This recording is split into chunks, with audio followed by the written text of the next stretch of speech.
Rubik's Master has to win not only one best of 5, but 2 back-to-back best of 5s against ItsAXN to take this victory against an opponent he has never defeated before. This is going to be an incredible story if he is able to overcome all those odds. And ItsAXN, as you can see, made 7 straight top cuts, including last year's World Championships. Yes, he did have a poor performance at the North American International Championships, but I think the 7 straight top cuts is more of an indicator to how good of a Pokemon Go trainer he is. And once again, he is on the winner's side of this grand final. So even if he loses the next series against Rubik's Master, there will be one more series. Yeah, and looking at Rubik's Master, yes, the resume may not be as long, but he is in the grand finals of World Championships. You do not need a long resume to prove that you are one of the best in the world. If you don't know Rubik's Master, you will know of his name after today. And only one of these trainers can become a legend and claim that title of the 2023 Pokemon Go World Champion. Let's break down these teams because this is where it gets very interesting in this matchup. I said before, Rubik's Master has that Shadow Quagsire, has that Defense Form Deoxys. Almost no trainer had that in day number 2. And he has heavily relied on those Pokemon, not just in day number 2, but specifically against ItsAXN because it protects him so well against that Shadow Alolan Sandslash. Yeah, and looking at that Deoxys defense form too, there's very few things that check it on ItsAXN's side. It has so much play against everything on ItsAXN's team except for that Purified Sableye. But Rubik's Master took that into account. Has the Umbreon, has the Azumarill, has a lot of neutral matchups with Quagsire, Registeel, and and Altaria even. And so because of that, he's not afraid of that Sableye.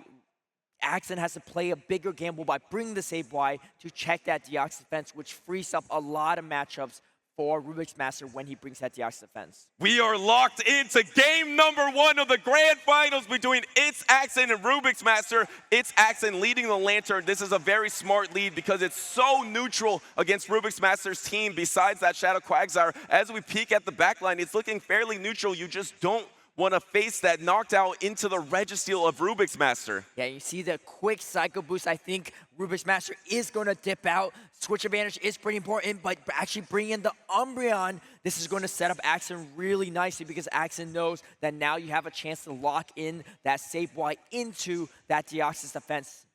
And there's no answer to Safe Swap Umbreon on ItsAXN's entire team. Nothing really hard checks it. Yes, you have the Medicham that can counter the Umbreon at times, but if you can get a Snarl, 2 Snarl advantage, you can win that 0 Protect Shield matchup. And there's no Medicham on the team of 3 for ItsAXN, so had to bring out that Best Buddy Noctowl.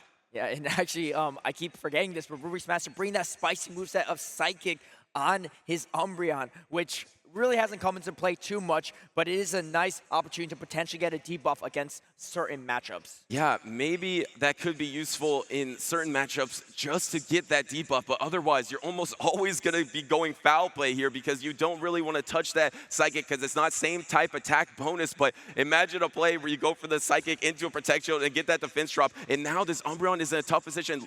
Decides to no Protect Shield. Can it endure? Oh. Yes, it does endure and pivot out. Did it bank a move, Caleb? It banked a foul play and swapping right away to that Deoxys defense instead of throwing the foul play. And here comes the Sableye. This is the matchup that ItsAXN wants. Getting this locked into this ghost type is going to spell trouble for Rubik's Master. And Defense Form Deoxys has been so strong because of its fluid nature. It can bounce around the battlefield, throwing Psycho Boost, swapping out, and having no hard counters. But ItsAXN, one of the few trainers that had the Sableye in day number 2, able to hard counter. But look, has to give up a Protect Shield against the Deoxys because it's getting so low. But look how much energy is going to come out of this matchup. It's at 100 energy right now. Sableye having the coverage of return and foul play. Almost nothing resists both of those charge moves, making this energy so valuable, and is now going to come in with the Registeel to soak up all this energy. This is where Registeel struggles. It's almost impossible to deal with all these low health Pokemon on ItsAXN's side. You have that foul play banked. Here comes the next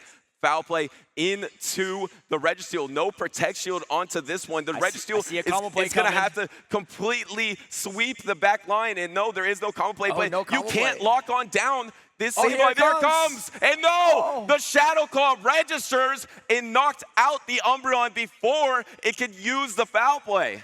Yeah, Axen's Shadow Claw going through on the switch, meaning that that Shadow Claw damage is actually transferred over to that Umbreon, making it impossible for it to throw that foul play, really spelling disaster for Rubik's Master. And now Rubik's Master is having to Protect Shield a knockdown that's extremely low health. It's almost at another Shadow Ball, and this looks like it's going to be a 3-ball flex for ItsAXN. I'm not quite sure if this one will knock out, but this is the weakness of Registeel. It can't deal with low health Pokemon, and ItsAXN took advantage, the 3-ball flex in game number 1. 3 Pokemon left and still a shield. A dominant performance from Axen. I think it would have definitely changed if Rubik's Master was able to get that combo play off, was able to get that foul play. But swapping there is so risky because if you swap it just a half second off, you're swapping in on a Shadow Claw rather than at the start of the next Shadow Claw. This game all came down to me, in my eyes. It's this talented trainer, innovative team, trying unique strategies against this seasoned professional that has seen it all over and over again. And in this situation, he just has Pokemon remaining at low health. It's just impossible for that Registeel to deal with here. And the Deoxys defense form is just going to be met by the Sableye. And this is exactly what Rubik's Master didn't want to see in the matchup. That was crucial, actually. The Shadow Claw registered while the swap was happening. It takes a turn to swap in Pokemon Go. So then the Shadow Claw, which is a 2-turn fast attack, did register onto the Umbreon, knocking it out, wasting the energy. Then ItsAXN finishing off this Registeel with a 3-ball flex. Yeah, it is not a game of seconds. It's actually a game of half seconds. One Right. turn is only half a second. So literally Rubik's Master has to make a half-second decision on when to swap there. It's so tough to pull that off. And, you know, if you just go for it, it's a 50-50 call. Unfortunately, it did not pan out for Rubik's Master. Interesting enough, yesterday, Axen versus Rubik's Master. Axen apparently led Lantern in the lead all 3 games because of how safe it was into Rubik's Master's team. You really only had to worry about that Shadow Quagsire.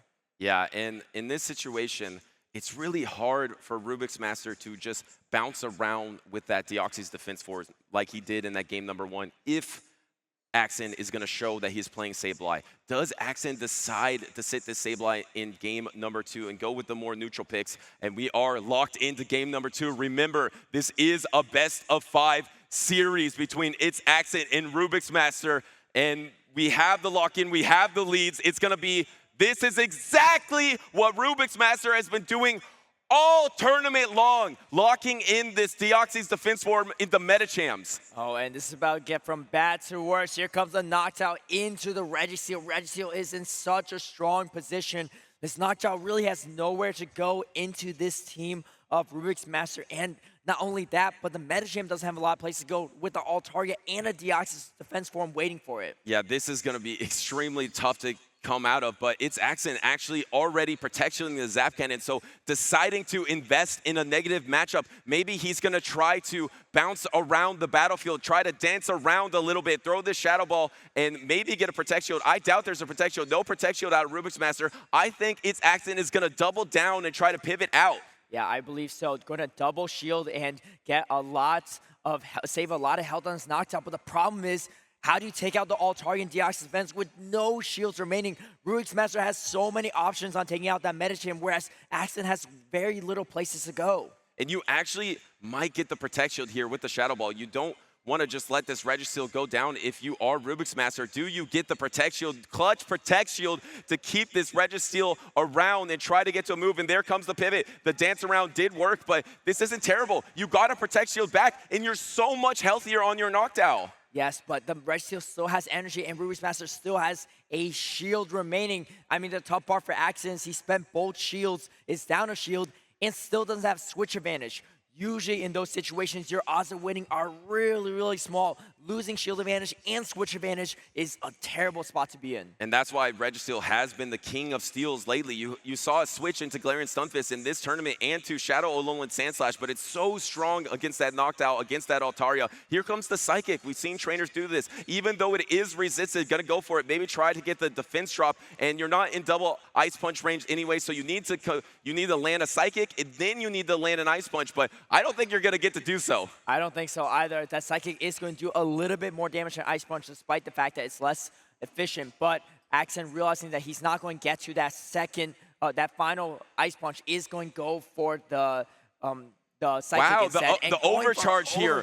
What a yeah. call by Rubik's Master to think that ItsAXN is going to go for the Spark Down. Could have wasted all that energy if Lantern decided to go for a charge attack there, but instead, pivoting out into the Altaria here, it's going to be able to take a Thunderbolt. There is one Protect Shield remaining, and he actually uses his last Protect Shield of the game. This might be his most efficient Protect Shield, though. Yeah, I agree with you. I think that was a really smart Protect Shield from Rubik's Master. Another Thunderbolt is going to come through, but look at this Altaria. It's generating so much energy, and it has a ton of health still remaining.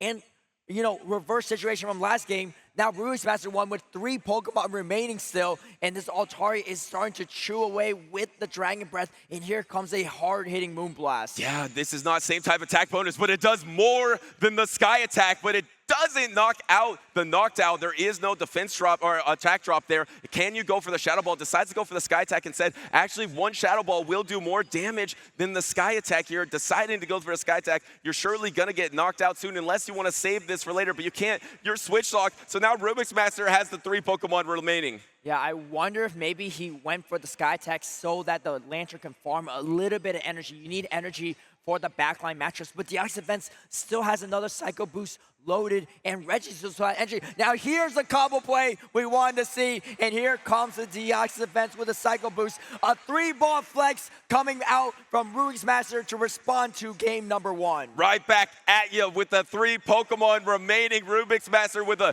dominant game number 2 victory, and this is how he's been so successful this entire tournament. He's been able to align that Deoxys defense form into opposing Metachamps, and then having that Registeel to counter the knockdown. Even though ItsAXN made it kind of close in the end, there was still a Psycho Boost waiting on the Deoxys, and then a full charge attack waiting on the Registeel. So a pretty dominant win for Rubik's Master to tie up this series. If you watched game number 1 there and you thought, wow, there's no way AXN doesn't take it all, this is why Rubik's Master is still here. If he has any doubters, he is trying to prove them wrong in this game number 2. Incredible plays from Rubik's Master, weaving in and out of these matchups, saving energy on different Pokemon, and knowing exactly his win conditions. Remembering that he has that Psycho Boost banked, and also knowing that he hangs on here, is able to get as much value out of his Pokemon as possible, chipping down the Switch Timer and the Lantern at the same time with that Sky Attack to secure the combo play. I like in these situations, even when ItsAXN is losing, he has the smart play to throw the Sky Attack instead of the Shadow Ball, because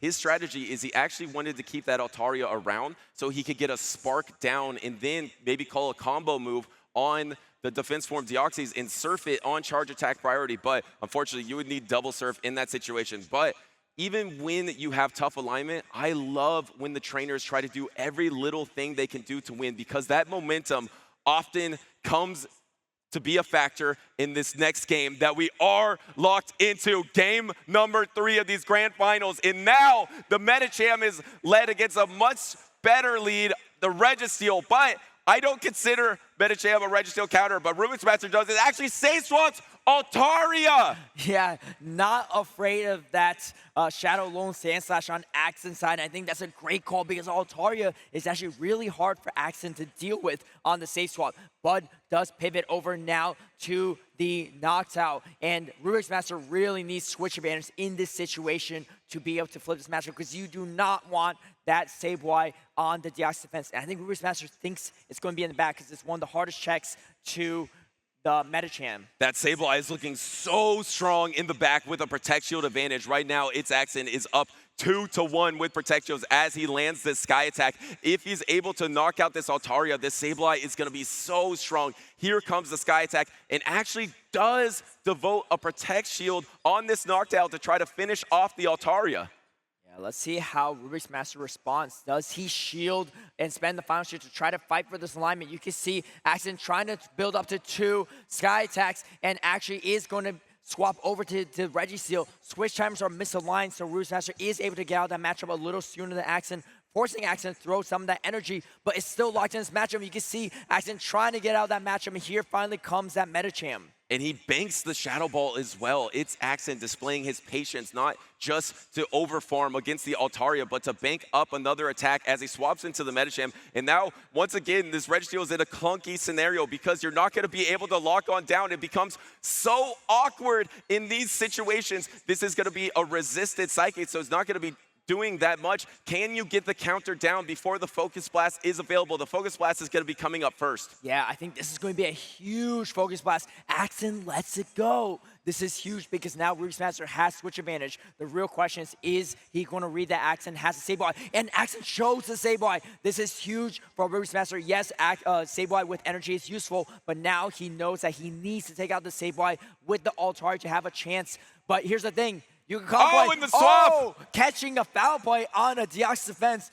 Definitely an interesting play from Rubik's Master. Well, he agrees with you that he needs this Altaria around to be able to take out the Sableye here, but that's tough. That's super effective, and this Sableye in the back with the energy advantage is so dangerous for Rubik's Master. Already at the next foul play. Looks like he's just going to go for the Shadow Claw down. He's going to probably no Protect Shield this. ItsAXN is going to let it go and try to bank up 2 foul plays. Yeah, and Axen's Sableye is going to win charge from priority against Altaria. I don't even think Altaria has energy for the Sky Attack, and it does not. And the Noctowl still has a Shadow Ball and Sky Attack loaded. So this is going to be really tough for Rubik's Master. We talked about combo plays, and another combo play might be coming, but no, the Sky Attack is going to come out first. And the Protect Shield comes up for ItsAXN, but ItsAXN has the foul play banked up in another commanding victory for ItsAXN in game number 3 to put this series at 2-1. Momentum has shifted back over to Axen, and this is a pivotal game number 3 because now Axen is only 1 game away from becoming the world champion. Rubik's Master needs to win this next game to force a game number 5 to have a chance at getting that title. If ItsAXN wins this next game, he will be a North American international champion. He will be Portland Regional Grand Champion, and then, of course, he will be the 2023 Pokémon GO World Champion. He can taste it. He is so close, just 1 victory away. And Rubik's Master, can he climb back into this series? And the crucial part of this game was the Sableye in the back. I love this swap because this Defense Form Deoxys is not going to do that much for you in this situation. You said it yourself. You need the Altaria. You don't need the Deoxys. So just trying to soak up as much energy as possible. But unfortunately, put it in a situation that he got all that energy right back. Yeah, for those watching at home wondering why you would catch a super effective move on that Deoxys defense form, the reason being Rubik's Master knows that there is a Shadow Ball and a Sky Attack worth of energy loaded on that Noctowl. If he decides to shield and staying with the Altaria, the Noctowl is just going to come in and combo play and throw a Sky Attack and waste that shield. That shield will mean nothing for the Altaria. Unfortunately, because of how positive matchup Sableye is into Deoxys defense form, it still was able to get enough energy to make that matchup in the back end for Altaria really tough. This is a situation Rubik's Master is extremely familiar with. He has lost 2-1 to Axen 2 times and lost to him 3-1 once. Can he break through? Can he shine in this moment? Can he put all that preparation and love for Pokemon to work in this game to try to reverse sweep back, win 2 games in a row, and reset this grand finals? This is the biggest game of Rubik's Master's career right now. His back is against the wall. He needs your energy if you're a Rubik's Master fan because he needs to figure out a way to force a game number 5, to force a chance at this bracket resets. And does he bring the Shadow Quagsire that's been so useful for him? He talked about how much coverage it has between the Mud Bomb and the Stone Edge, or does he bring his other water type in Azumarill, try to play those neutral options to try to dig his way out of this hole? And we're locked in to game number 4, and it's going to be the Shadow Alolan Sandslash into Altaria. You see the crowd roaring because that's such a dominant lead, and an instant swap to meet the Umbreon. Axen was ready for this Umbreon. This is the lead Axen wants, but the game is not over yet because Azumarill is very strong into the entire team of Axen right here. Yes. Oh, and you see the Rubik's Master going for the Psychic, trying to get a debuff. Rubik's Master needs this debuff to have a chance in this matchup, and it is not going to come through. but still getting some meaningful damage in that situation. He has another chance. Maybe he thinks going straight Psychic is the better attack in this situation instead of Foul Play. If he gets the 3 Psychics, he could flip the matchup potentially. Does the Psychic get the debuff? Not this time. And suddenly, wait a second. Caleb, wait a second. A little bit greedy from ItsAXN, having to give up a Protect Shield against this Umbreon, and now he's going to have to counter down, but he's going to have so much energy. Yeah, I think Rubik's Master might let this Altaria go. Yes, the 2 Ice Punches are going to do a lot, but you need to bank everything on that Azumarill, and I think that is going to be the play for Rubik's Master to have a chance in this matchup. And catching the Ice Punch on the Azumarill, saving the Altaria for later. This is exactly what Rubik's Master needs. He is far behind right now, but he's climbing back into the battle. And now the Shadow Alone Sandslash is being brought out so you can protect the Sableye from the Azumarill. This is huge for ItsAXN. You're going to be able to resist all the charge attacks from the Azumarill, and you actually got a Protect Shield already. Yeah, but that's a huge shield for that Drone. It is going to be the most damaging move that can be thrown from this Shadow Alone Sandslash. And do you get 2 shields on this Azumarill? You need to keep the Azumarill healthy. No, going to let the second Drone go. Yeah, and now how do you throw your timing? Perfect fast attack alignment here. Throwing the play rough is resisted, so ItsAXN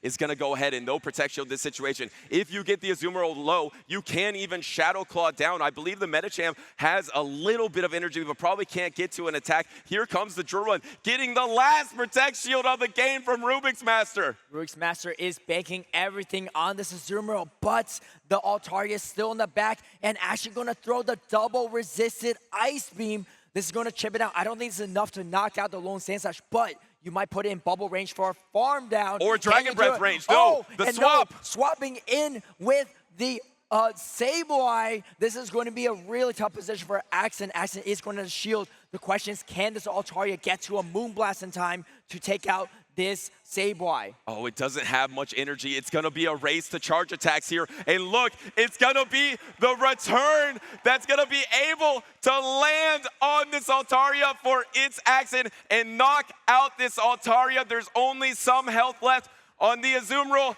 and ItsAXN is going to be able to Shadow Claw down, and he will become the 2023 Pokemon GO World Champion! ItsAXN, the most decorated Pokemon GO player in history. And history will repeat itself, taking out Rubik's Master yet again 4 times against Rubik's Master in their matchups. And what a dominant performance from AXN this entire season. I saw it on social media. ItsAXN called Wadaj the GOAT, but I think officially ItsAXN is the greatest of all time in the championship series for Pokemon GO.